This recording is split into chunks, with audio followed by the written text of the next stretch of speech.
करता हो। आचार्य प्रकरणाची 27 वचने आपली झालेली आहेत। आज 28 क्रमांकाचं वचन आपण घेणार आहोत। वचन आहे नाम, लीळा, मूर्ती आणि चेष्टा। 26 वचने त्याग आपण याआधी बघितलेत। आचार्याची पहिली 26 वचने। त्याग केल्यानंतर काय करायचं, अन्य वार्ता किंवा इतर कशात वेळ न घालवता किंवा ईश्वर अविहित विधीमध्ये वेळ न घालवता ईश्वर विधीमध्ये आपल्याला वेळ संपादित करायचा आहे।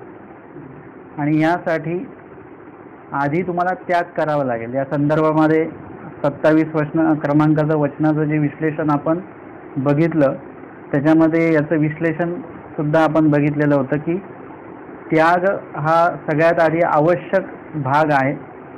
जर का एखादा विधी तुम्हाला पाळायचा आहे, विधी एखादा आचरण करायचं आहे कुठल्याही क्षेत्रामध्ये, तर तुम्हाला त्याचा त्याग आधी करावा लागतो। कुठल्या तरी गोष्टीचा त्याग करावा लागतो, तेव्हा कुठली तरी गोष्ट तुम्हाला प्राप्त होत असते, त्याच्याशिवाय ती प्राप्त होत नाही।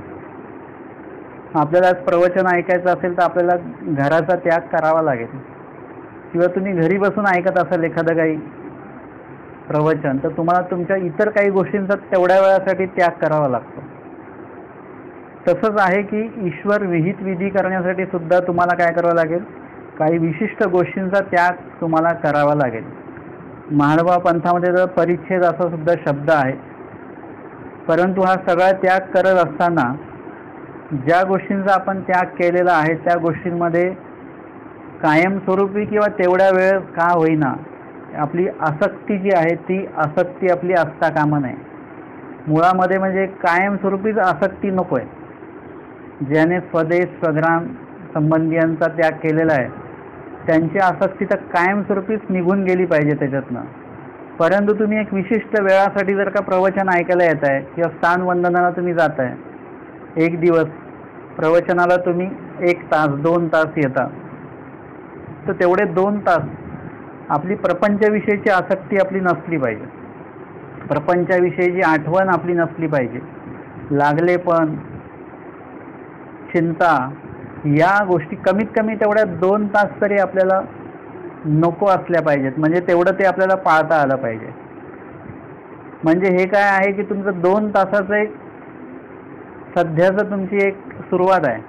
असं हळूहळू हळूहळू तुम्हाला वाढवत जाऊन पूर्ण एक दिवस तुम्हाला अशा पद्धतीने जगता आलं पाहिजे। 1 आठवडा झालं, 1 महिना झालं, म्हणजे हळूहळू तुमचा तो काल जो काय भाग आहे, तो कालावधी जो आहे तो वाढवता आला पाहिजे, आसक्ती रहित होता आलं पाहिजे।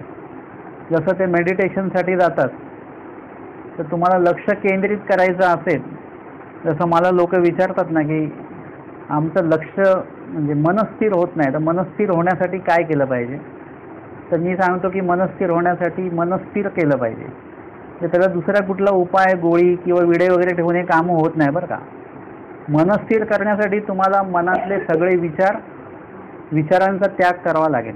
म्हणून ते मेडिटेशनसाठी जे जातात त्यांना सगळ्यात आधी सांगितलं जातं की मोबाईल 10 दिवस बंद, त्याच्यानंतर कुणाशी बोलायचं नाही, म्हणजे हे पण भाग संपला। म्हणजे मोबाईल बोलायचं जरी नाही तरी मोबाईलवर मेसेज येत आहेत आपले, म्हणजे मानसिक का होईना आपण बोलतोच आहोत, म्हणजे ते एक बोलणं बंद झालं। तुम्ही मुखाने जे नेहमी आपण बोलत राहतो तो एक भाग बंद झाला। तुम्हाला जर का बोलायचंच नाही तर तुम्ही ऐकत सुद्धा नाही, मग म्हणजे परीक्षाच नाही द्यायची आपल्याला, मग अभ्यासही नाही करायचा, म्हणजे तो एक भाग असतो। काही लोक बोलायचं नसतं तरी पण ते ऐकतात ते, परंतु म्हणजे एक एक टप्पा ते काय करतात, कमी कमी करत राहतात। मोबाईल गेला, बोलणं गेलं, मग कुणाशी बोलायचं सुद्धा नाही, काही नाही, एकदम शांतता ठेवायची, कुणाशी संपर्क ठेवायचा नाही, काय नाही। म्हणजे हळूहळू काय होतं की एक दिवस जसा वाढतो ना तसं तुमचे विचार आपोआप कमी कमी कमी कमी होत राहतात, आणि मग बरोबर तुमचं मनावर लक्ष तुमचं केंद्रित होतं। आपल्याला वाटतं 10 दिवस चांगलं वाटलं, तुम्ही तुमच्या घरी सुद्धा हा प्रयोग करू शकता। विषय काय चालू आहे की त्याग हा तुम्हाला जर का करता आला तर मग तुम्हाला काहीतरी नवीन स्वीकारता येईल। एखादं ताट असतं खरकटं, म्हणजे ते आधी तुम्हाला काय करावं लागेल, स्वच्छ करावं लागतं, तर तुम्हाला त्याच्यात नवीन भोजन स्वीकारता येतं. तसं तुम्हाला नवीन जर का काही विधी, ईश्वरोक्त विधी जर का स्वीकारायचा असेल तर तुम्हाला अज्ञानाचा त्याग करावा लागेल, अन्यथा ज्ञानाचा त्याग करावा लागेल, तेव्हा तुम्हाला यथार्थ ज्ञानाचा स्वीकार करता येईल. जर का कोणाला काही विधी सांगितला, जसं आता आम्ही स्थानवंदन करायला गेलो खडकुली विभागामध्ये, सध्या खडकुलीची हवा आहे, तर काय व्हायचं की प्रत्येक ठिकाणी ते उपार, म्हणजे प्रत्येक स्थानाला उपार दाखवला जायचा. या स्थानाला उपार, त्या स्थानाला उपार, त्या स्थानाला उपार. मी हे केलं की बाबा, म्हणजे आम्ही स्थानवंदनाला जातो तर आम्ही स्थानाला उपार दाखवत नाही बरं का, कारण की आम्हाला उपार जो आहे तो स्थानाला दाखवायचंच नाही आहे. मुळामध्ये उपार कोणाला दाखवतो, आपण देवाला दाखवतो. परंतु आपण काय म्हणतो, ह्या स्थानाला उपार दाखवला, त्या स्थानाला नाही दाखवला, त्या स्थानाला पण दाखवायचं आहे. बघा, उल्लेखच किती चुकीचा आहे की आम्ही स्थानाला, ह्या स्थानाला नाही दाखवला, त्या स्थानाला दाखवायचं, त्या स्थानाला दाखवायचं आहे. मुळात तुम्ही देवाला उपार दाखवायचा असतो, कारण स्थान हे फक्त वंदनीय आहे. परमेश्वर भज्य आणि संबंध वंद्य आहे. येथ नमस्कार केली, येथीच्या संबंधा गेले ते तुले ओटेकडे आधीपर्यंत नमस्करणीय किंगा, ते भजनीय पूजनीय तो प्रकार नाही आहे. आणि याच्यासाठी उदाहरण पण आपल्याकडे लीळेचंच उदाहरण आपण मागे पण बघितलेलं होतं. रामटेकला जेव्हा स्वामी त्या ओट्यावर बसायचे आणि तो ब्राह्मण काय करायचा, स्वामींचं पूजन करायचं, मग देवतेचं करायचं. मग स्वामी गेल्यानंतर तो ओट्याचं पूजन करायला लागला, मग देवतेचं करायचं. मग दुसरा एक ब्राह्मणून त्या ओट्यावर बसला, त्याला आनंद झाला आणि नेहमीप्रमाणे हा ब्राह्मणून यांनी ओट्याचं पूजन केलं. हा म्हणाले, तू ओट्याचं पूजन काय करतो? त्यामुळे इथे एक स्वामी बसायचे, त्यांचं आधी मी करायचो, ते गेल्यानंतर आता मी ओट्याचं पूजन करतो.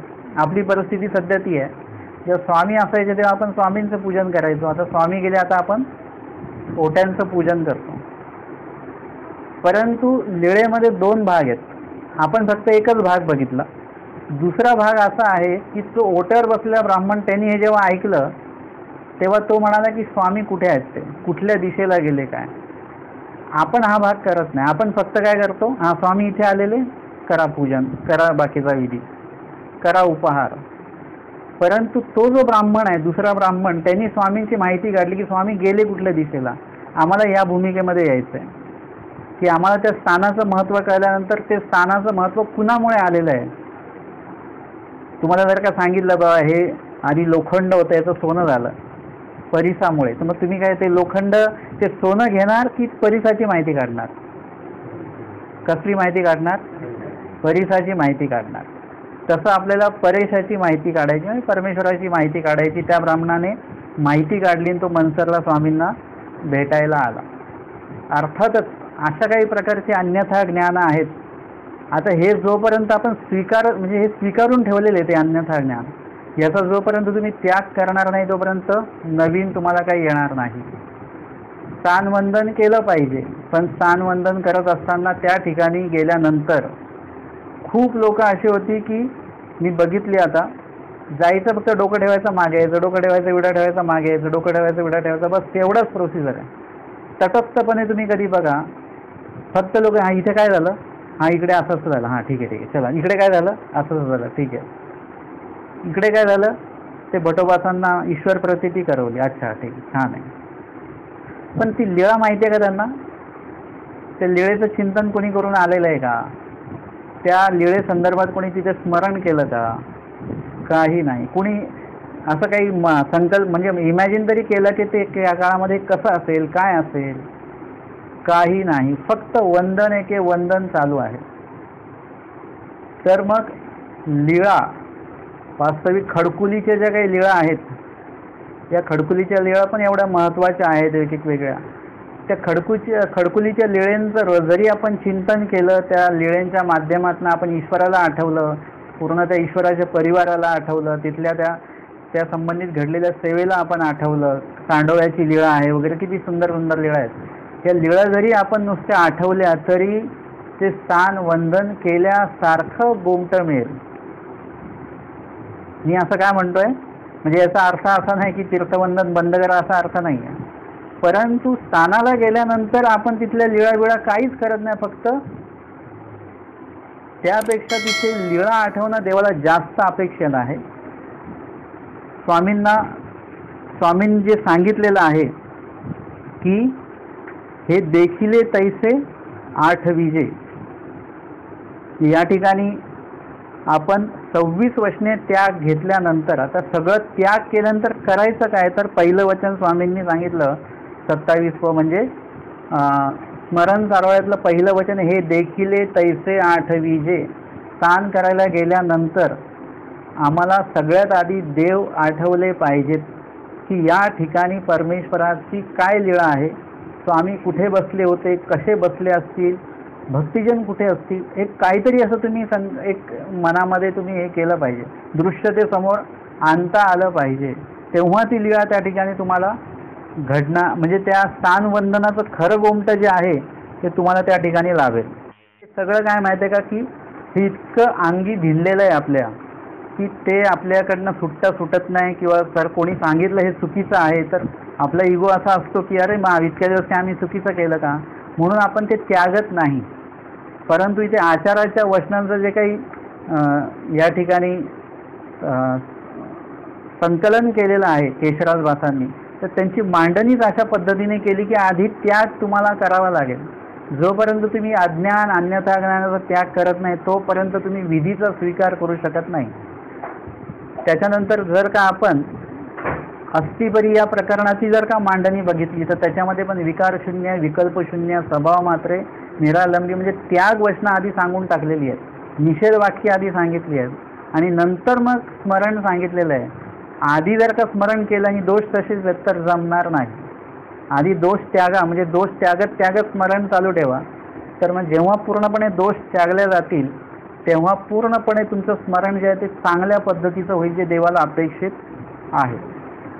आणि म्हणून इथे पहिलं वचनच सांगितलं हे देखिले तैसे आठविजे, म्हणजे स्थानवंदनाला गेल्यानंतर त्या स्थानासंदर्भात जसं तुम्ही देवाला वाचलेलं आहे लीळेमध्ये, तर त्या पद्धतीने तुम्हाला काय करायचं आहे की त्या ठिकाणी आपल्याला परमेश्वराला आठवता आलं पाहिजे. तुम्ही राजमठामध्ये गेलात डोमेग्रामला, तर तुम्हाला पूजावसर पाठ असेल सूत्रपटामधला, तर तिथे लगेच आठवलं पाहिजे की उत्तर दक्षिण ओटा, त्या ओट्यावरी गोसाव्यांची पहुड होय, बाईचे उपान पालवे गुंडोनी, म्हणजे तिथेच कुठेतरी बाईचा झोपायचा, भटोबास आमचे उंबरावशीसे करून, म्हणजे ते पूर्ण असं ते तुम्हाला दृश्य जे आहे ते पूर्ण आठवता आलं पाहिजे. बाकी डोमेग्रामला गेल्यानंतर तिन्ही स्थानांचं वंदन, त्याला हार चढवणे, मोठ्याने जय करून श्लोक म्हणून तिथे विडा चढवून जे स्मरणासाठी आलेले लोक आहेत त्यांचं स्मरण मोडण्याचं काम तर आपण नेहमीच करत असतो, आहे की नाही. कोणी गाठी करत असेल तर त्याला जाऊन जोरात दंडवत करायचा, मोठ्याने जय करायचा, म्हणजे त्यांचं जे काही तुम्ही हे करताय.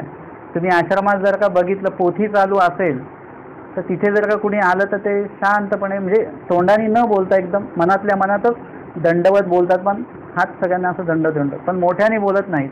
तर जेणेकरून कोणाची पोथीमधली जी काही लक्ष असेल, स्मरणामधलं लक्ष असेल, ते इकडे तिकडे तुमच्या बोलण्यामुळे झालं नाही पाहिजे, म्हणजे ही दक्षता पण घेतल्या गेली पाहिजे. तर त्या ठिकाणी तुम्ही राजमठामध्ये गेल्यानंतर किंवा उंच मठात गेल्यानंतर, प्रसन्न मठात गेल्यानंतर तिथल्या लीळा तुम्हाला अशा वाटल्या पाहिजे की माझ्या समोर या लीळा घडतात.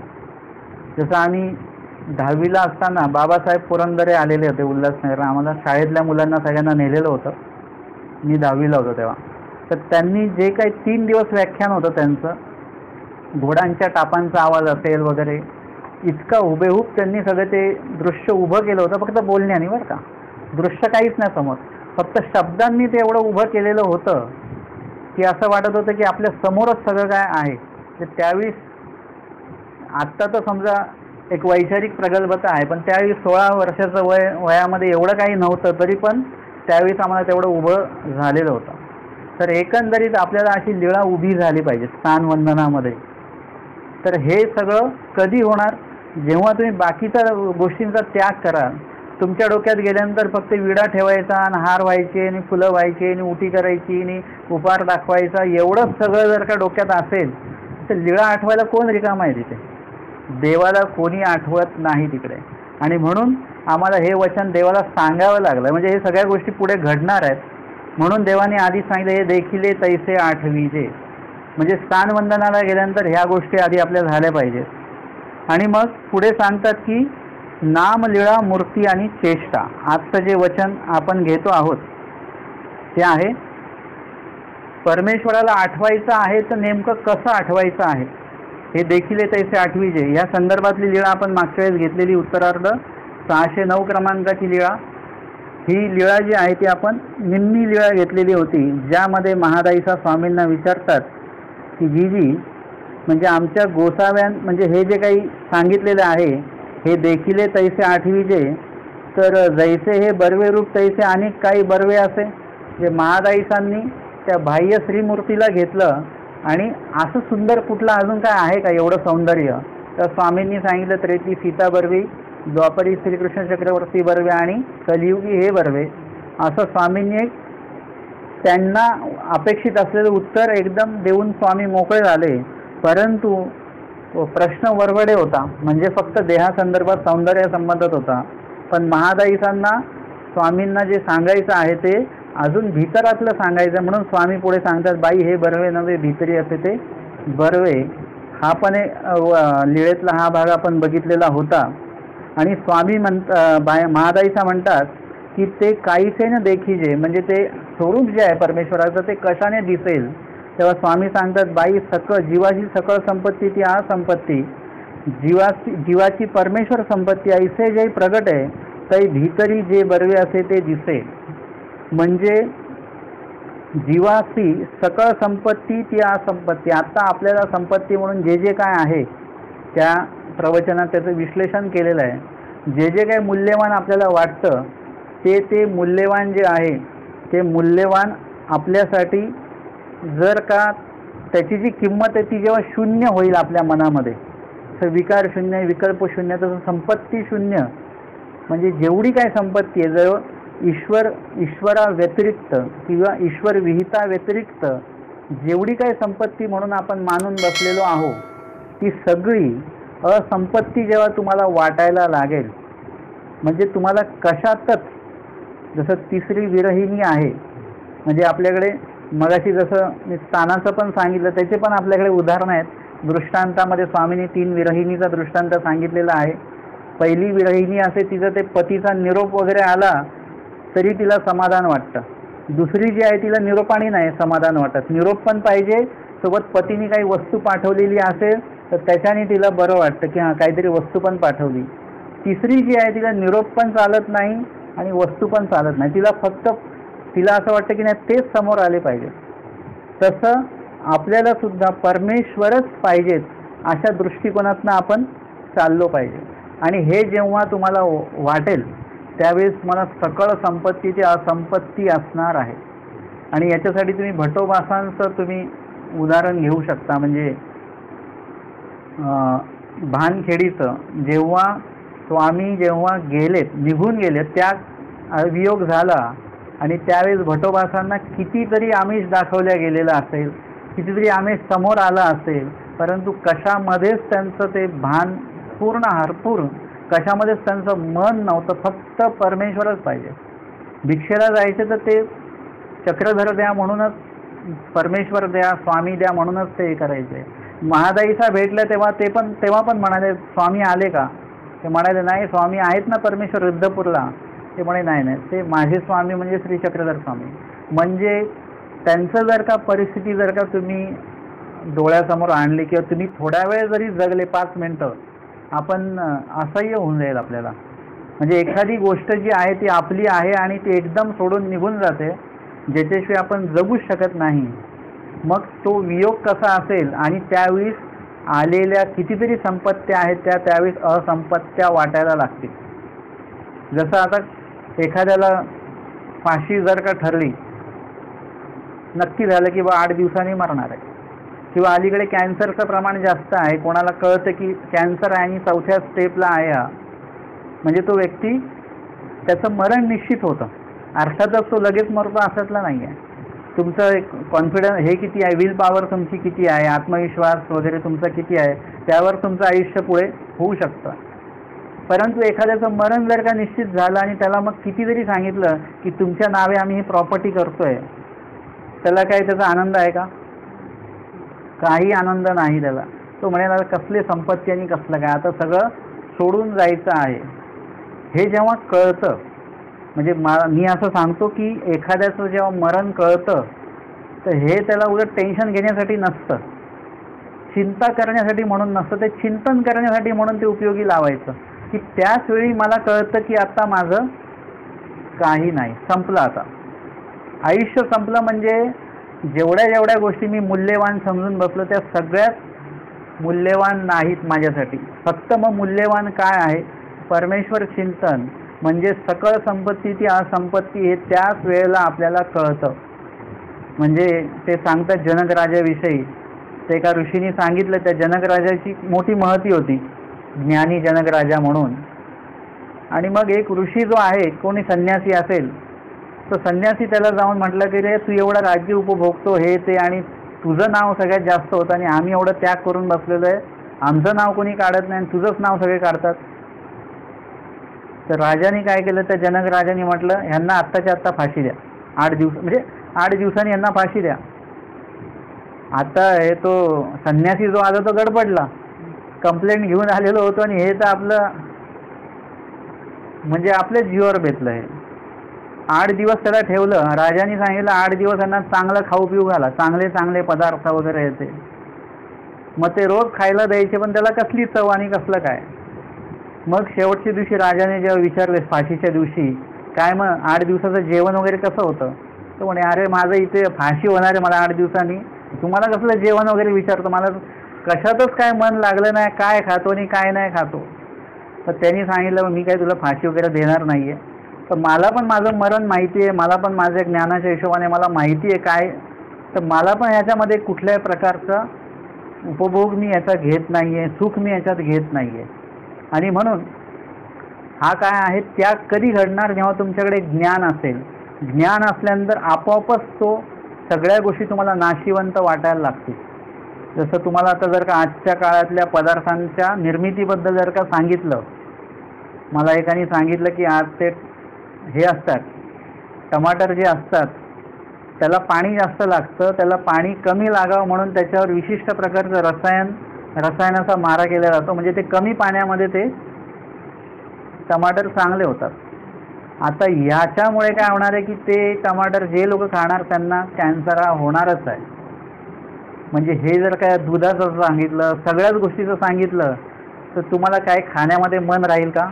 जे दिलं की तुम्हाला नको, मिठाई नको, ते कसली बनवली काय माहिती, काही फळ दिलं की ते कुठलं पावडर टाकून बनवलेलं आहे काय माहिती, पिकवलेलं आहे माहिती नाही. हे काय आहे, हे सगळं असंपत्ती आहे. म्हणजे सकळ संपत्ती ती असंपत्ती, तुम्हाला कुठल्याच ह्याच्यामध्ये रस राहणार नाही. आणि जीवाची परमेश्वर संपत्ती. मग सगळं संपल्यानंतर कोण आठवतं, डॉक्टर शेवटी बोलतात. नाहीतर ते म्हणतात काय तुम्ही घाबरू नका, आपण एक्सपर्ट डॉक्टर बोलू, हे करू ते करू. आणि जेव्हा केस हाताबाहेर जाते तेव्हा म्हणतात तुम्ही असं करा, आता देवच वाचू शकतो. म्हणजे शेवटीच ते केलं म्हणजे देवाचं नाव येतं. तसं आपल्याला सगळं दुनिया बघून झाली, सगळ्यांनी लाता आणि अविश्वास झाला सगळ्यांकडनं भेटला की मग त्यावेळेस आपल्याला देव आठवतो. मग परमेश्वर संपत्ती म्हणजे तेव्हा आपल्याला परमेश्वर संपत्ती म्हणजे काय आहे आणि परमेश्वराने आपल्या नावे किती संपत्ती करून ठेवलेली आहे. वचनं आहेत, लीळा आहे, स्मृतिस्थळ आहे, ईश्वर विहित जेवढे काही विधी आहेत ती आपली संपत्ती आहे. त्या संपत्तीच्या पद्धतीने जर का आपण चाललो तर मोठी ईश्वर संपत्ती आहे. मुख्य ज्यांनी संपत्ती आपल्या नावे केलेली आहे त्यांना भेटायची तर इच्छा होणारच की नाही आपल्याला. एवढ्या चांगल्या चांगल्या गोष्टी आपल्याला आचरायला सांगितलेल्या आहेत, वागायला आपल्याला सांगितलेलं आहे, हे सगळं परमेश्वराने सांगितलेलं आहे. म्हणून परमेश्वर संपत्ती म्हणजे उपदेश 9 बरं का.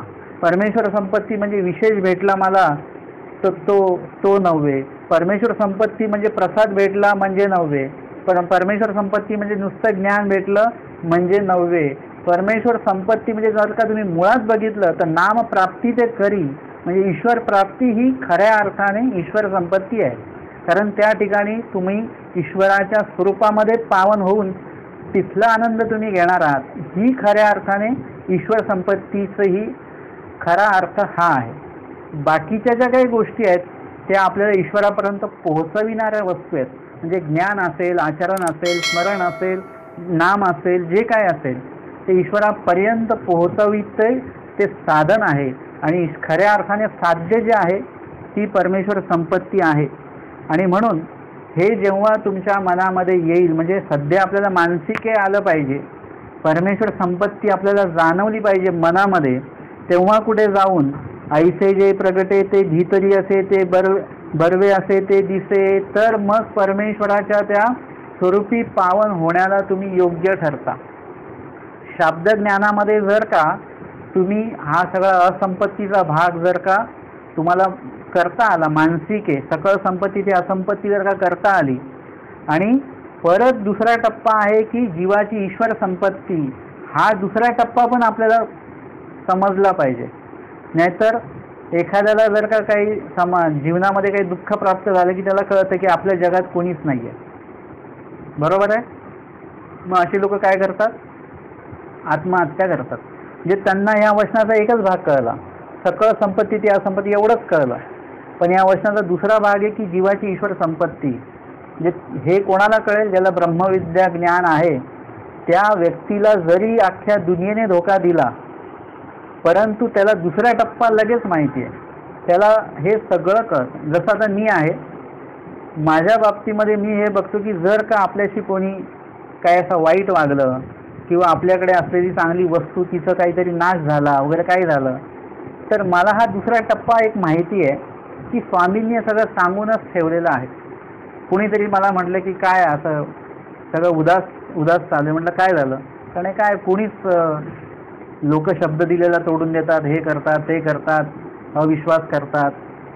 म्हटलं मग ह्याचं तुम्हाला टेन्शन काय आहे? ते म्हणे काय? म्हटलं तुम्ही अभ्यास केलेला आहे, तर तुम्ही सगळा अभ्यास सुरू करतानाच पहिलं वाक्य तुम्ही वाचलं की सृष्टीमध्ये कवणे करणे मुंचिजे ना. आम्हाला म्हणजे ब्रह्मविद्येमध्ये जेव्हा आम्ही प्रवेश करत होतो ना, त्याच वेळेला पहिलं वाक्य हेच सांगून टाकलं. जसं तुम्ही आता दुकानात वस्तू घेतात ना, ते पहिले सांगतात किसी चीज की गॅरंटी नाही आहे. गॅरंटी नसल्यानंतर दुःख करायचंच नाही. दुसऱ्या दिवशी जरी कपडा फाटला तरी दुःख करायचं नाही, कारण त्यांनी सांगितलं गॅरंटी नाही. स्वामींनी तेच सांगितलेलं आहे. स्वामींनी गॅरंटी नाही, निश्चितीच सांगून टाकले की याच्यामुळे तुमची दुःख निवृत्ती होणार नाही, उलट तुमच्या दुःखात वाढच होणार, हे जर का सांगितलेलं आहे. आता माझ्या बाबतीत जेव्हा असं काही घडतं तेव्हा मला असं होतं की हां, या वचनाला प्रूफ मिळालं बरं का. कोणी जी व्यक्ती जर का आपले दोष हे करतो आहे, दोषजनक वागत असेल, तर ते जीव म्हणजे दोष दर्शी या वचनाचं प्रमाण आहे, म्हणजे त्याला प्रूफ मिळालं आपल्याला. वास्तविक ते वचन काही खोटं नाही, पण आपल्याला बघायला मिळालं. जर का एखाद्या जीवामुळे आपल्याला दुःख प्राप्त झालं तर त्याचं दुःख आपण वाटून नाही घ्यायचं, उलट आनंद वाटून घ्यायचा की या वचनाचा एक अनुभव आपल्याला मिळाला की मुंची जे ना, म्हणजे दुःख निवृत्ती होणार नाही. म्हणजे हे अशा पद्धतीने तुम्हाला जर का जगता आलं तर त्या वचनाचा खरा अनुभव जो आहे, अर्थाचा अनुभव, आपल्याला वचन भेटलं, अर्थ भेटला, पण अनुभव नाही भेटला. तर एकदा अनुभव भेटला की तुम्हाला ते वचन पक्क होईल. आणि कोणी जर का तुमच्याशी वाईट वागलं, कोणी तुम्हाला जर का नुकसान तुमचं केलेलं आहे, फसवलेलं आहे, खोटं बोललेलं आहे, तर त्याचं तुम्हाला काहीही वाटणार नाही, कारण हे होणारच आहे. कधी ना कधी, आज ना उद्या हे सगळं होणारच आहे. फक्त काय आहे की आपल्याला ते स्वीकारायची भूमिका नसेल आपली, तर मग आपल्याला दुःख होत असतं. म्हणून दुःख वाटून घेऊ नये. प्रथम काळामध्ये भटोबासांना दुःख झालेलं होतं की माझे भाऊ गेले, वडील गेले, हे ते, म्हणून बहीण होती ती विधवा झाली, असं सगळं त्यांना दुःख डोक्यामध्ये होतं. आणि त्याच्यामुळे त्यांनी वाईट मार्ग निवडला. लोक आत्महत्येचा मार्ग निवडतात, त्यांनी हत्येचा मार्ग निवडला. परंतु ज्यावेळी परमेश्वर संपत्ती त्यांना कळत गेली तेव्हा त्यांनी काय केलं? स्वतःहून प्रपंचाचा त्याग केला. आईला, बहिणीला सांगितलं तुम्ही जा पुढे, मी येतो नंतर, सावकाश येतो. वास्तविक ते काही परत जाण्यासाठी ते वळले नव्हते आणि ते स्वामींकडे आले थेट. आणि मग स्वामींनी जेव्हा सांगितलं की बाबा काय तुम्हाला अपेक्षित काय आहे, बघा ते तिकडे सांगाती पण चाललेत आणि इथे पण राहायचं, दोन्हीपैकी काय निवडायचं? स्वामी सांगतायत. आणि तेव्हा त्यांनी विचार केला की दादोस काय आणि प्रपंच काय, हे सगळं अनिष्ट आणि अविधीच आहे. ती संपत्ती नव्हे, ही अनिष्ट आणि अविधीजनक आहे सगळ्या गोष्टी. मग परमेश्वर स्वामींचं संविधान हे खऱ्या अर्थाने आता संपत्ती म्हणून त्यांनी स्वीकारलं. म्हणून खऱ्या अर्थाने भीतरी असे ते बर्वे दिसण्याची योग्यता ते जोडू शकले. म्हणजे ती योग्यता त्यांनी ती जोडण्यासाठी ते योग्य ठरले. जेव्हा त्यांनी आईचा किंवा घरादाराचा पत्नी मुलांचा त्याग केला तेव्हा ईश्वर सन्निधान स्वीकारायची योग्यता आली. ते जर का म्हणाले असं नाही आई वडिलांकडे किंवा आईकडे जायचं बहिणीकडे जायचं तर नसतं, मग इथे राहायचं नाही. म्हणजे अशा पद्धतीने स्वामी सांगतात की बाबा तुम्हाला तुमच्या हिशोबाने नाही आमच्या पद्धतीने राहावं लागेल. आम्ही पाठवू तेव्हा जायचं बोलवू तेव्हा यायचं. म्हणजे तुमची स्वातंत्र्य जी आहे त्याचा त्याग, तुमच्या मनाच्या इच्छा चालणार नाहीत. आता देवाकडे जायचं असेल तर देवाच्या काही इच्छा असतात त्या तुम्हाला पाळाव्या लागतील. अशा पद्धतीने जर का तुम्ही प्रवास केला शाब्द ज्ञानामध्ये तेव्हा जाऊन कुठे अप्रोक्ष ज्ञानामध्ये जिथे पावन व्हायचं त्या ईश्वराच्या स्वरूपाचं दर्शन त्या ठिकाणी होतं. त्यावेळी बर्वे भीतरी असे बर्वे ते दिसे. आता त्या ठिकाणी भटोबास आहेत. भटोबास विचारतात स्वामींना, जी जी एक भक्त देवासी पडिये आणि एका भक्तासी देव पडिये दोहो माझी भीतरी बर्वे असे ते कवण देखे. म्हणजे किती बारीक विचार आहे भटोबासांचा. हे प्रश्न किती बारीक सारीक प्रश्न आहेत. आपल्याला हे एकच वचन सांगितलं असतं तरी आपण शांत बसलो असतो. पण भटोबासांनी त्याच्या पुढचा प्रश्न केला की दोन लोक आहेत. एक व्यक्ती असा आहे की जो देवाला आवडतो आणि एक व्यक्ती असा आहे की ज्याला देव आवडतात. आता आपल्या दृष्टीने दोघं सारखेच आहेत. किती भाग्यवान देवाला ते आवडत होते. काही लोक म्हणतात तो बेडूक किती भाग्यवान स्वामींना त्यांनी पाहिलं. मी म्हटलं मग येण्यार्थी मग ते मार्तंड किंवा काळबोटे ते भाग्यवान का? स्वामींच्या सन्निधानी राहून त्यांनी काय केलं, खोटं बोललं स्वामींशी. कमळावसा ती काही भाग्यवान ठरली का स्वामींना बघितलं म्हणून? भाग्यवान नाही. काही लोक आपला प्रसव भजण्यासाठी म्हणून सुद्धा देवाजवळ जात असतात. जसं त्या चोरांनी स्वामींच्या इथे गळ्याला हे केलं, नख लागले वगैरे. म्हणजे एकंदरीत तुम्ही त्या दृष्टीने भाग्यवान म्हणून असं बघू नका. एखादी व्यक्ती देवाला जरी आवडत असेल परंतु त्याला देव आवडत नाहीत असा पण भाग असेल. आमचे स्वामी दादोस किंवा सारंग पंडितांच्या मागे लागले होते, गणपत आपणच्या मागे लागले होते की अरे का मागे लागले होते? कारण की सारंग पंडितांच्या मागे उमाईचा आणि धानाईचा हे अधिकारी जीव त्यांच्यासोबत आहेत. त्यांचं पालन पोषण समजा सारंग पंडित करतात म्हणून कुठेतरी स्वामींना वाटतं की यांनी पण यावं. एक आपुलकी स्वामींना की यावं यांनी. दादोस आहेत त्यांना कुठेतरी स्वामींनी भटोबा आबाईचा महादाईचा यांना निमित्त करवलं यांना ह्याच्यासाठी. सारंग पंडितांना शांताबाईजांसाठी निमित्त करवलेलं आहे. म्हणजे एकंदरीत स्वामींना तो एक भाग आहे की त्याच्यामुळे ते लोक आवडतात की बाबा यांनी हे चांगलं काम केलेलं आहे. पण त्यांना देव आवडतात का? नाही आवडत. माहीम भटांना गणपत आपणनी आणलेलं आहे म्हणून समजा स्वामींना ते आवडत असतील, पण त्यांना काही देव आवडत नाही.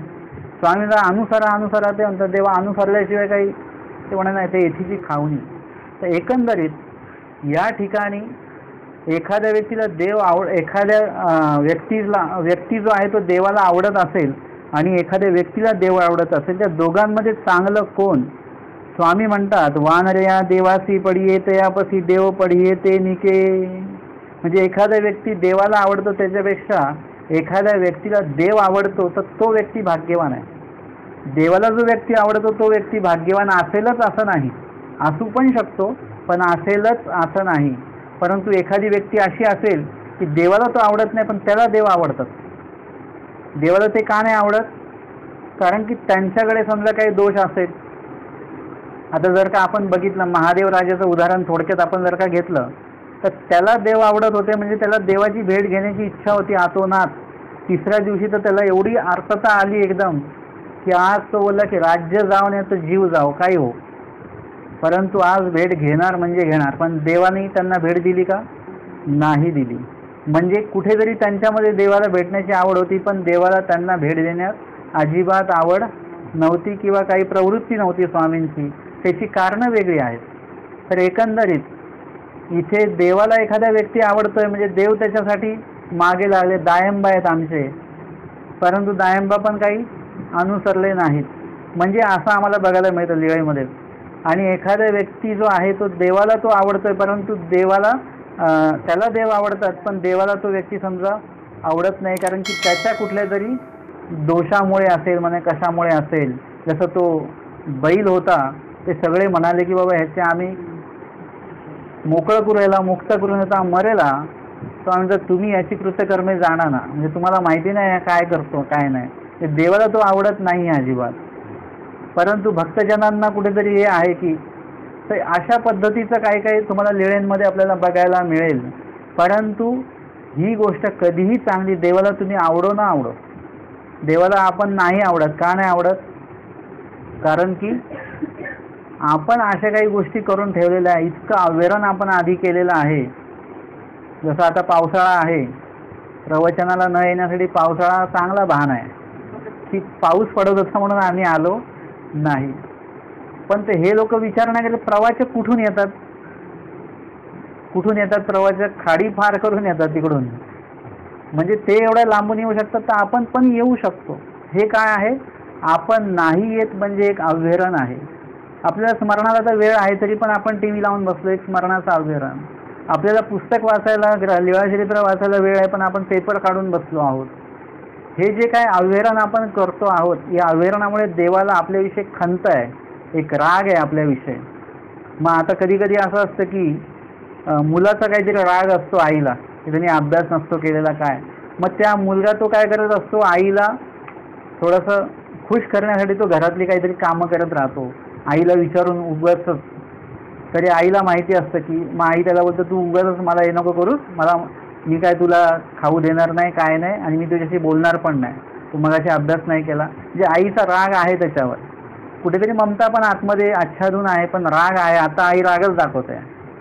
परंतु तो मुलगा काही ना काय करतोय आणि कुठेतरी तो मुलगा काय करतो, एखादी अशी गोष्ट करतो निरागसपणे की आईला एकदम हसायला येतं, आई त्याला जवळ घेते. तसंच आहे की जसं जसं तुम्ही देवाला आज आपण आवडत जरी नसतो तरी परंतु ईश्वरोक्त विधी जर का करण्याची धडपड जरी तुम्ही सुरू केली तर पुरुष प्रयत्नी दैवाचे साहेब परमेश्वर लगेच सहाय्य करायला लागतात. किंवा देव तुमच्याकडे आधी लक्ष देणार नाहीत. जसं कृपास्पदी भूत होऊनही असते पण आगाध चक्रवर्ती त्याची वासना पाय. एवढे मोठे विशेष ज्ञानी जे आता इथून एक पाऊल टाकणार आहेत ते डायरेक्ट स्वरूपामध्ये जाणार त्यांचं, एवढ्या योग्यतेचे जीव. परंतु परमेश्वर त्यांच्याकडे पाहतच नाहीत. म्हणजे परमेश्वराला आता ते आवडत नाहीत म्हणजे देवाला एकदम आठवलं ते की कधी कधी असं असतं ना की आपण एखाद्या व्यक्तीसोबत बोलतो वगैरे आणि एकदम आपल्याला आठवतं की हा अमक्या टायमाला मला असा बोलला होता. ते आपल्या डोक्यात परत ते चालू होऊन जातं, ते विचार, नकारात्मक विचार चालू. तसं देवाला आठवलं की अरे आता यांना प्राप्ती पाहिजे पण यांनी जेव्हा मी तयार होतो तेव्हा किती वेळा माझं अव्हेरण केलं, ज्ञानाचं याचं त्याचं अव्हेरण. ते सगळं ते अव्हेरणाचं दुःख त्या ठिकाणी परमेश्वर देऊन, अर्थातच का देतात परमेश्वर?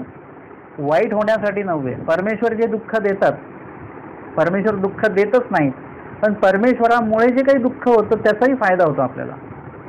आपण प्रपंचासाठी जे दुःख केलं त्याच्याने आपल्याला पाप लागतं, नरक मिळतं. कोणाला सांगितलं स्वामींनी?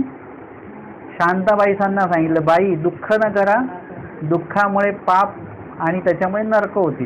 म्हणजे प्रपंच जीव देता प्रपंचासाठी जर का हे केलं दुःख तर त्याच्याने असा आपल्याला ओकटं लागतं, नरक मिळतात. पण ईश्वरा संबंधित जर का तुम्ही दुःख केलं, नामस्मरण नाही केलं, तुम्ही होत नाही आहे तुमच्याकडनं, पण त्याच्याविषयी जर का दुःख केलं त्याची योग्यता आहे. ताणवंदन होत नाही त्याच्याविषयी दुःख केलं त्याची पण योग्यता आहे. ईश्वर विहित विधींसाठी जर का तुम्ही दुःख केलं, म्हणजे विधी करायला पडतोय म्हणून दुःख नाही बरं का, विधी होत नाही आहे माझ्याकडे म्हणून जर का दुःख केलं त्याच्याने योग्यता वाढते. कृपास्पदीचं दुःख त्याच्यासाठीच दिलं जातं आहे. आणि म्हणून अशा वेळेला ती व्यक्ती जी आहे विशेष आणि परमेश्वराला तेवढ्या वेळासाठी आवडत नाही आहे, म्हणजे परमेश्वर दुर्लक्ष करतात त्यांच्याकडे. परंतु त्यांना देव आवडत आहेत. देवासी तयापाशी देव पडिये, म्हणजे त्यांना देव आवडत आहेत. त्यांना असं वाटतं की म्हणजे देवाने मला हे करू नये. म्हणजे मला भटोबासांचं खरंच कधी कधी खूप विशेषता वाटते, म्हणजे विशेषता आहेच त्यांची. परंतु आपण आणि ते असं जर का तुलना केली तर ती गोष्ट आहे. जर का आपल्याला थोडंसं काही त्रास असला की लगेच आपण काय करतो, ती सेवा करायची सोडून देतो. मी गाठी हातात घेतली ना तर झोपच येते, मग स्मरणच बंद. लीळाचरित्र घेतलं, वाचायला लागलं की डोळे दुखतात म्हणून ते वाचनच बंद. म्हणजे अशा काही गोष्टी आपण करतो.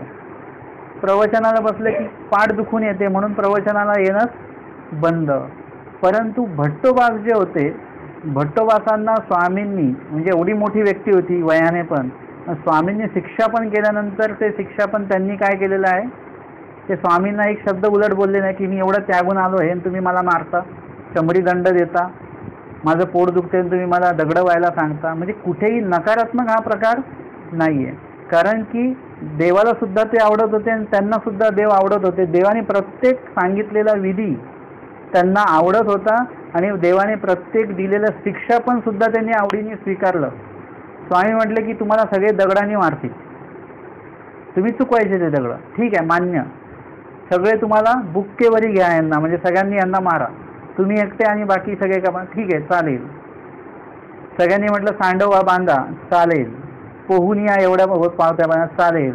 म्हणजे कुठेही त्यांनी स्वामींच्या कुठल्याही विधीला किंवा शिक्षापणाला त्यांनी असं नावडीपूर्वक म्हणून बघितलंच नाही, आवडीपूर्वकच बघितलं. त्यांना देव आवडत होते म्हणून स्वामींचा देव पडिये निके, म्हणजे आम्हाला एखादा व्यक्ती नसेल जरी आवडत पण तो त्याच्या कर्तृत्वाने काय करेल, आमची आवड पण संपादन करेल. म्हणजे परमेश्वराला सुद्धा आमचे स्वामी उदास झाले, म्हणजे देवाला आता आवडत नाहीयेत, हे उपस्थित भक्त मंडळी आवडत नाहीयेत समजा, असं आपण एक पकडूया प्रसन्न मठातली लिळा. परंतु भटोबासांनी काय केलं, त्यांच्या कर्तृत्वाने स्वामींना प्रसन्न केलं. स्वामींचा हे तुझं काहीच आहे ना स्फुरलंय, तर तुम्हाला कसं काय स्फुरलं हे, म्हणजे हे काय आहे, तुमचं कर्तृत्व जे आहे त्याच्यामुळे स्वामी उदास झाले, अकर्तृत्व आपण असं म्हणूया त्याला. पण तुमचं जे सुकर्तृत्व जे आहे, चांगलं कर्तृत्व, त्याच्यानेच तुम्ही देवाला काय करणार आहात, प्रसन्न करणार आहे. देवाला सुद्धा तुम्ही आवडायला लागाल. देवाला आपण आवडलो पाहिजे याच्या आधी भानगडीत पडू नका. आधी आपल्याला देव आवडले पाहिजेत, याच्या मागे तुम्ही लागले एकदा, आणि ती प्रक्रिया जर का तुमच्याकडनं पूर्ण झाली तर देवाला तुम्ही आपोआपच आवडायला लागणार आहे, ह्याच्यामध्ये शंका नाही. आणि म्हणून यावरी बटी पुसले जी जी, हे देखील तैसे आठवीजे, या धर्माची कवण कवण अधिकारी असती. आता परमेश्वराच्या विधीला, परमेश्वराच्या ज्ञानाला, परमेश्वराच्या मार्गाला किंवा परमेश्वराच्या प्राप्तीला कोण कोण अधिकारी आहेत. स्वामी सांगतात वानर्या, म्हणजे कोण कोण अधिकारी आणि कोण कोण अनधिकारी. स्वामींनी उत्तर दिलं राजसा तामसा धर्मी अधिकार नाही. म्हणजे राजस आणि तामस व्यक्ती जे आहेत, एखादी व्यक्ती तामस असेल, तमतम करणारी असेल, तर त्यांना परमेश्वर प्राप्तीसाठी जे काही विधी करायचे आहेत त्या विधी करण्यासाठी ते कमकुवत ठरणार आहेत. म्हणजे एखादी व्यक्ती आपण बघतो ना, तामस व्यक्ती असते ते बहुतांशी ते कसे असतात, तब्येतीने असे, म्हणजे ते त्यांच्यामध्ये ती चिडचिड जास्त असते, तर त्यांना ते खाल्लेलं अन्न जे असतं ते अंगी लागत नाही असं असतं. किंवा मग एखादा राजस किंवा तामस भाग असेल तर त्याच्या संबंधित काही राजस, जो तामस व्यक्ती असतो त्याच्यामध्ये काहीतरी अहंकार, इगो ज्याला आपण बोलतो तो भाग असतो, म्हणून त्याला स्वीकार करणं हा भाग त्याला, म्हणून तो ज्ञानाच्या बाबतीमध्ये राजस तामस व्यक्ती आहे. तुम्हाला कोणी काही सेवा सांगेल तर ती रंक होऊन ती सेवा तुम्हाला करता आली पाहिजे. एखादा कोणी तुमच्यापेक्षा वयाने लहान व्यक्ती येऊन तुम्हाला एखादा विधी सांगेल तर तुम्हाला तो स्वीकारता आला पाहिजे. तुम्ही तामस असाल तर तुम्ही हे काय मला येऊन सांगतोय तू वगैरे वगैरे, आपण त्याच्यावर भडकू, वैतागू वगैरे वगैरे. तर असं होता कामा नाही. तुम्ही जेव्हा राजस तामस जेव्हा असता त्यावेळेस तुम्ही स्वीकारण्याच्या माध्यमात तुम्ही कमकुवत ठरता, कमी पडता. आणि म्हणून अशा वेळेस आपल्याकडे राजस तामस जर का भाग असेल तर तो कमी केला पाहिजे, नियंत्रित केला पाहिजे, त्याचा त्याग केला पाहिजे. आणि स्वामी सांगतात की सत्वस्थिता धर्मी अधिकार, तुम्हाला सात्विक व्हावं लागेल तेव्हाच तुम्हाला या धर्माचा अधिकार आहे, अन्यथा तुम्ही या धर्मी अधिकारी ठरू शकत नाही. तुम्ही स्मरणाला बसून चिडचिड चालू आहे, तुमचं स्मरण होणार नाही.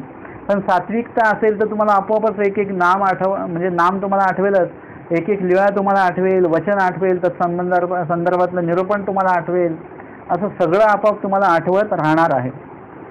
महादैसी पुसले जी जी आन काही काही आठवी जे, अजून काय काय आठवायचं. स्वामी म्हणतात बाई नाम लीळा मूर्ती चेष्टा, नाम लीळा मूर्ती आणि चेष्टा. आजचं वचनच आपलं हे आहे की नाम आठवायचं आहे. म्हणजे परमेश्वर एकच आहे मुळात बघितलं गेलं तर. आपण ही विभागणी झालेली आहे पंच अवतार, परंतु मुळात बघितलं गेलं आमच्या स्वामींनी किती अवतार सांगितलेले आहेत? अनंत अवतार आधी झालेले आहेत, अनंत अवतार आता उपस्थित आहेत आणि अनंत अवतार भविष्य काळामध्ये पण होणार आहेत. ते 5 अवतार सांगितले, यांची नावं सांगितली. आपण त्या अवतारांची सुद्धा विभागणी केलेली आहे. शुक्रवार कोणाचा असतो? दत्तात्रय प्रभूंचा.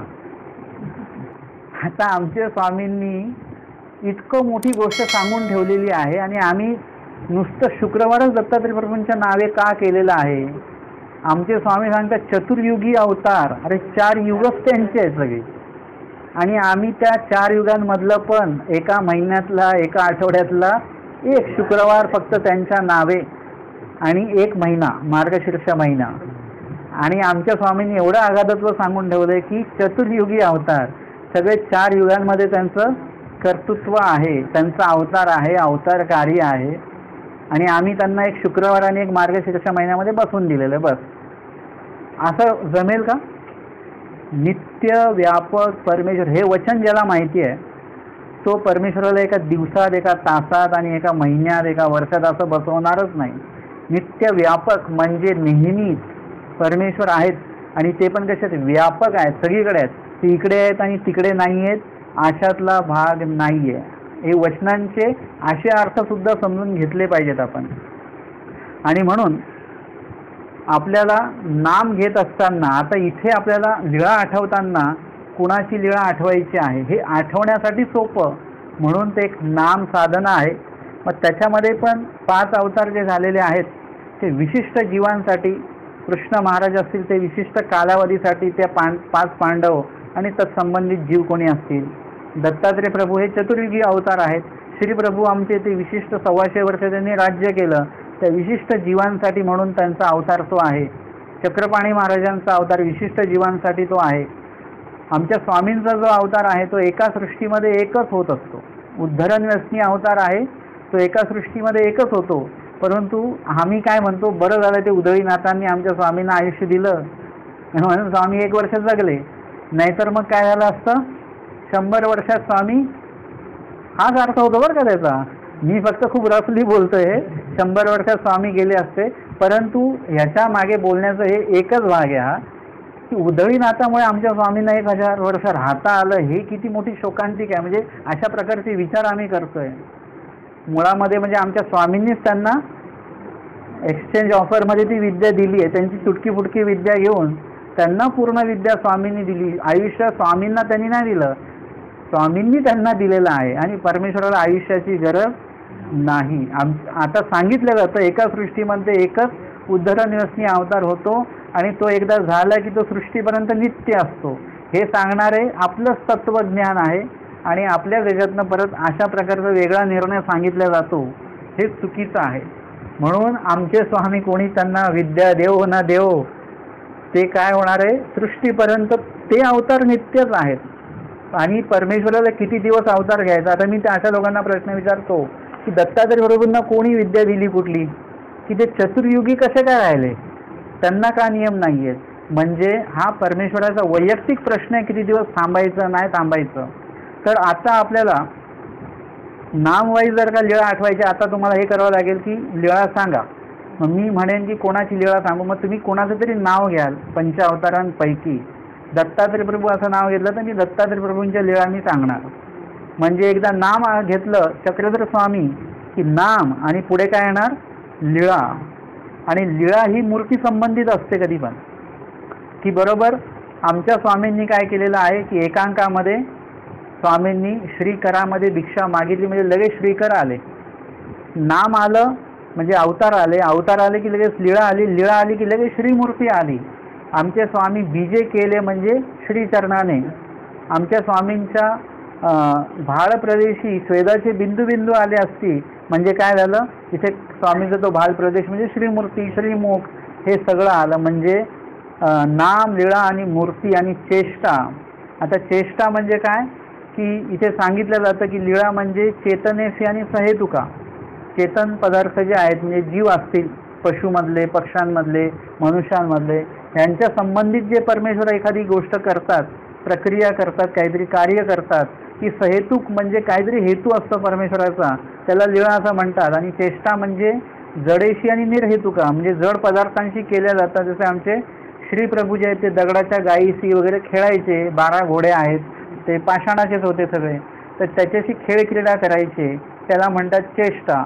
परंतु लीळा आणि चेष्टा, लीळा तर आपल्याला कळली, पण चेष्टा म्हणजे काय, तर अजून आपण वेगळा अर्थ बघूया की चेष्टा म्हणजे एखाद्या लीळेतला गहन हेतू, गहन अर्थ म्हणजे कुठल्या कुठल्या लीळेतला आपल्याला फक्त ते वरवडे असं कळतं, परंतु तुम्ही त्याचं चिंतन जर का केलं तर अजून त्यातलं, कारण की परमेश्वराचं कुठलंही कार्य हे निर्हेतुक नसतं, म्हणजे त्याच्यामध्ये कुठल्या ना कुठल्या जीवाचा काही ना काही लाभ करण्याचा काही ना काही हेतू परमेश्वराचा असतोच.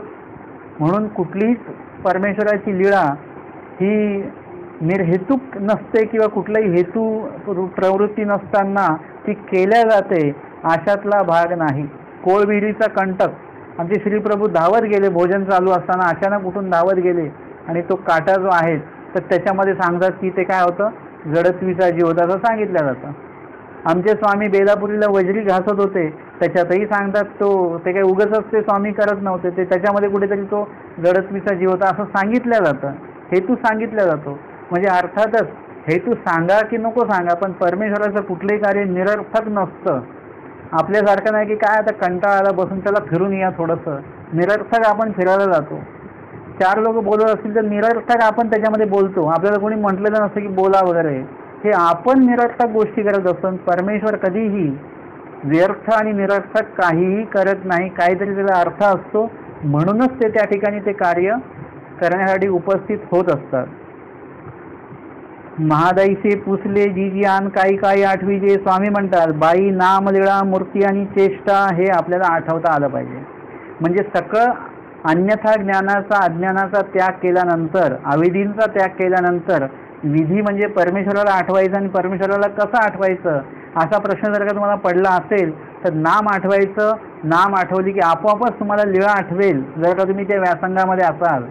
आणि मग मूर्ती पण आठवेल, चेष्टा म्हणजे त्याचं चिंतन तुमचं घडत राहील आणि त्याच्यातनं नवीन नवीन काहीतरी तुम्हाला प्राप्त होईल. परमेश्वर आठवून देतील, स्फुरवून देतील.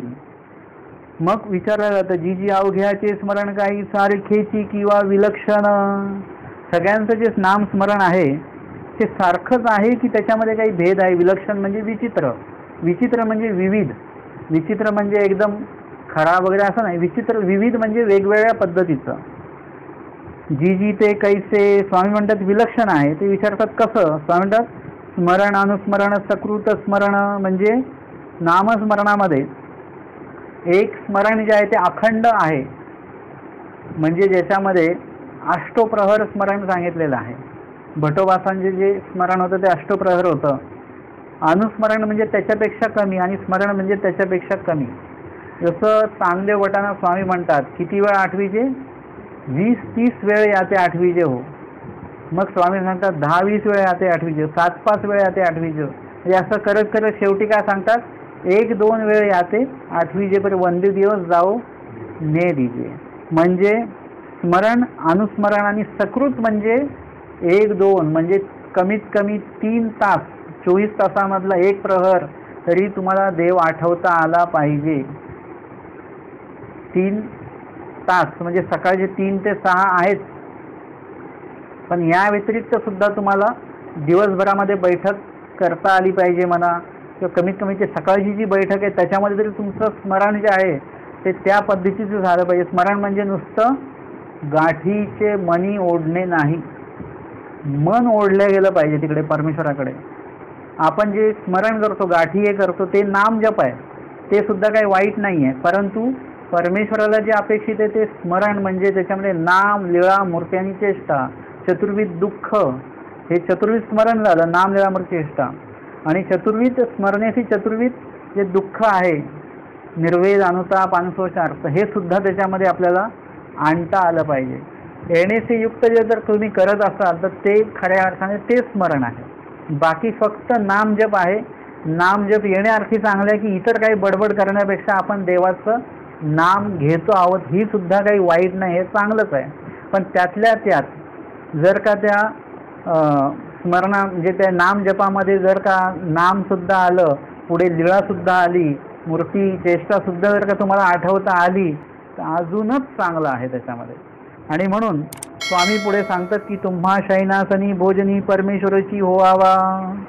शयनासनी म्हणजे शयनासन आणि भोजन या समयी तुम्हाला परमेश्वराची होवावा म्हणजे देवच आठवता आला पाहिजे, बाकीच्या गोष्टी आठवायच्या नाहीत. तुम्ही जेवताय आणि मीठ कमी आहे, तुम्हाला काय आठवतं? आपल्याला देव आठवला पाहिजे की स्वामी सांगतात मिठाचा कडा आधी करून, म्हणून देव आठवता आले पाहिजे. म्हणजे अशा पद्धतीने आपल्याला देव आठवण्याचा विधी घडू शकतो. एखाद्या वेळेस एखाद्या पदार्थामध्ये काही भाग कमी असेल तर आपल्याला तो भाग आठवतो. मीठ कमी याच्यात, साखर कमी याच्यात, हे जास्त आहे ते जास्त आहे, हे करण्यापेक्षा एकदा तुम्ही भोजन करायला लागले, आमच्या स्वामींनी त्यासाठी सोपं काम सांगितलेलं आहे. आज तुम्ही जर का सगळे पदार्थ वेगवेगळे घेऊन बसला तर तुम्हाला जेवायला टाईम लागतो, वेळ लागतो. तेच जर का तुम्ही सगळे पदार्थ एकत्र केले तर कशात मीठ कमी आणि कशात जास्त काही कळत नाही, आणि ते चावायचं पण नसतं जास्त. म्हणजे आरोग्य दृष्टीने पण तुम्हाला 32 वेळा चावण्यामध्ये काही वेळ घालवायची गरज नाही आहे. ते चांगलं एकदा काला केला, ते थोडंसं भिजवलं की ते पूर्ण समर्पित होऊन जातं अन्न, आणि म्हणजे पूर्ण हे होऊन जातं ते. आणि मग नुसतं तुम्हाला काय करायचं, थोडं चावायचं आणि गिळायचं, चावायचं गिळायचं, म्हणजे पूर्णपणे. आता हे चालू असताना देव आठवतच तुम्ही हे केलं की तुम्हाला पदार्थांची चवच कळणार नाही. आपल्याला जेवताना पदार्थांची चव आठवते, मध्येच लोणच्याची आठवण येते, ठेचाची आठवण येते, मग आठवतं कधीचा पापड बिचारा तर बाहेरच्या ताटलीत बसलेला आहे, तो त्याला पण सुद्धा आपण हे केलं पाहिजे, सन्मान दिला पाहिजे. मग मध्येच आपल्याला आठवतं की अरे बासुंदी वाढायला आलं की पटकन आपण बासुंदीची वाटी उचलून आपण ती रिकामी करतो. हे सगळे जेवताना सगळे पदार्थ आपल्याला आठवतात. परंतु ज्या देवाने आपल्याला हे पदार्थ उपलब्ध करून दिले, कारण हे सगळंही देवाचे, देव देईल ते आपले. जरी तुम्हाला सांगितलं हे तुम्ही तुमच्या कर्मफळाने जोडून आलेले आहात हे भोजन, तरी आम्ही महानुभाव पंथीय सगळ्याच लोकांनी, साधूंनी म्हणा किंवा ग्रस्तांनी पण म्हणा, जेवण आलं की समजायचं की हे देवानी आपल्याला उपलब्ध करून दिलेलं हे देवाचं आहे, आणि ते तुम्ही ग्रहण करत असताना मग कोण आठवेल तुम्हाला? देवच आठवेल तुम्हाला. जेव्हा जेव्हा आठवेल की आजचे अन्नदाते म्हणून जेव्हा तुम्ही एखाद्या ग्रस्ताचं नाव घ्याल तेव्हा तुम्हाला तो ग्रस्तच आठवत राहील की आज ह्यांची पंगत आहे बरं का, आज ह्यांची पंगत आहे बरं का. परंतु पंक्तीचा खर्च कोणी पण देव, पण पंगत किंवा जे पदार्थ उपलब्ध करून दिले ते फक्त देवानीच उपलब्ध करून दिलेले आहेत. हा भाव जेव्हा तुमच्या मनामध्ये येईल, ही विनम्रता, ही कृतज्ञता जेव्हा तुमच्यामध्ये असेल, तेव्हा तुम्हाला जेवण करत असताना फक्त देव एके देवच तुम्हाला आठवणार आहे. शयन, आसन, भोजन म्हणजे झोपताना सुद्धा तुम्हाला देवच आठवला पाहिजे. आम्हाला संवत्सराला मामाजी सांगायचे की तुम्ही दिवसभरामध्ये काय आठवता त्याच्यानुसार तुम्हाला स्वप्न पडणार, बरोबर. मग एखादं जर का म्हटलं मला भूताची स्वप्न पडतात, मामी म्हणायचं दिवसभर भूतातच राहतं वाटतं. म्हणजे त्या मामाजींच्या एका वाक्यामुळे आम्हाला हे कळलं की दिवसभर जर का आम्हाला म्हणजे देवाची स्वप्न जर का आम्हाला पडत असते रात्री, तर समजायचं की आम्ही दिवसभर देव आठवतोय. तुम्हाला जर का रात्री देवाची स्वप्न पडत नसतील तर समजायचं की तुम्ही दिवसभर देवाला आठवत मनी वसे ते स्वप्नी दिसते.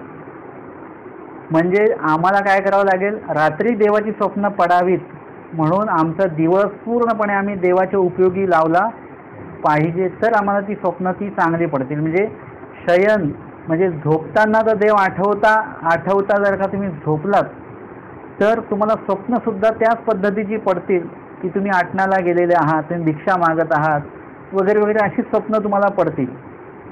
आणि मग उठताना सुद्धा तुम्ही देवाचं नाव घेऊनच उठाल. उठताना बाकीचं काहीच तुम्हाला आठवणार नाही. आपल्याला उठल्यानंतर आधी मोबाईल आठवतं की चार्जिंग आहे की नाही, किंवा मेसेज आला का, कोणाचा फोन आला का, हे आपल्याला आठवतं. परंतु तुम्ही एक अनुभव घ्या काही दिवस की स्मरण इतकं तुमचं वाढवा की तुम्हाला झोपताना पण देव आठवत झोपाल, आणि उठताना तुम्हाला आपोआपच देवाचं नावच घेता घेता तुम्ही उठणार. शयन, आसन आणि भोजन, कुठून आपण आल्यानंतर सुद्धा आपल्याला बसताना देवच आपल्याला आठवले गेले पाहिजेत. महादाईचा विचारता, जी जी परमेश्वराचे नाम स्मरे ऐसा सदैव पुढा होईल. महादाईने प्रश्न आधीच विचारून ठेवलेले आहेत की आत्ता तर समजा स्मरण होतंय, त्या काळामध्ये व्याप कमी होते, लोकांचे कामं अधिक होती. आत्ता तर आपले उलट व्याप कमी झाले पाहिजेत ना.